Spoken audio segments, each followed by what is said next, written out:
Mongol సామ్రాజ్య స్థాపకుడైన చంగీజ్ ఖాన్ మరణం ఒక రహస్యమైతే ఆయన సమాధి ఎక్కడ ఉందనేది గత 700 ఏళ్లుగా ప్రపంచానికి అంతుచిక్కని అతిపెద్ద మిస్టరీ. 1.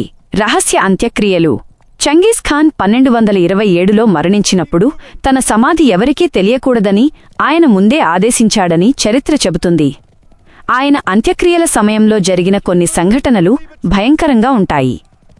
ఆయన శవాన్ని తీసుకెళ్తున్న సైనికులు దారిలో తమకు ఎదురైన ప్రతి ఒక్కరినీ చంపేశారు, సమాధి ఎక్కడుందో ఎవరికీ తెలియకూడదని.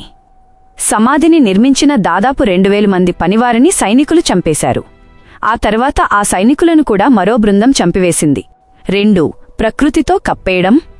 సమాధిని గుర్తించకుండా ఉండటానికి మంగోలియన్లు కొన్ని పద్ధతులు పాటించారని నమ్ముతారు. సమాధిపైన వేల సంఖ్యలో గుర్రాలను పరిగెత్తించి నేలను చదును చేశారు. కొన్ని కథనాల ప్రకారం అక్కడ ఒక నదిని మళ్లించి సమాధిమీదుగా ప్రవహించేలా చేశారు. మరికొన్ని కథల ప్రకారం అక్కడ వేల సంఖ్యలో చెట్లను నాటి దట్టమైన అడవిలా మార్చేశారు. 3. బుర్ఖాన్ ఖల్దున్. బుర్ఖాన్ ఖల్దున్ పర్వతం. చరిత్రకారుల అంచనా ప్రకారం చంగీజ్ ఖాన్ సమాధి మంగోలియాలోని బుర్ఖాన్ ఖల్దున్ పర్వత శ్రేణుల్లో ఉండవచ్చు. ఆయన చిన్నతనంలో శత్రువుల నుండి తప్పించుకోవడానికి ఇక్కడే దాక్కున్నాడు. ప్రస్తుతం ఈ ప్రాంతం యునెస్కో వారసత్వ ప్రదేశంగా ఉంది మరియు ఇది ఒక రక్షిత ప్రాంతం, ప్రొటెక్టెడ్ ఏరియా.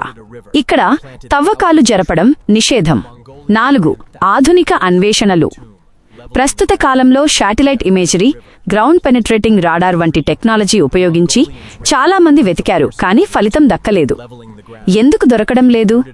మంగోలియా విస్తీర్ణం చాలా పెద్దది మరియు అక్కడ జనసాంద్రత చాలా తక్కువ. దశాబ్దాలుగా వెతికినా ఒక్క ఆధారం కూడా దొరకలేదు. 5. మంగోలియన్ల సెంటిమెంట్. విదేశీయులు ఈ సమాధి కోసం ఆరాటపడుతుంటే స్థానిక మంగోలియన్లు మాత్రం దాన్ని వెతకకూడదని కోరుకుంటారు. ఒకవేళ చంగీజ్ ఖాన్ సమాధిని గనుక తెరిస్తే ప్రపంచం అంతమవుతుంది అనే ఒక బలమైన నమ్మకం, శాపం వారిలో ఉంది.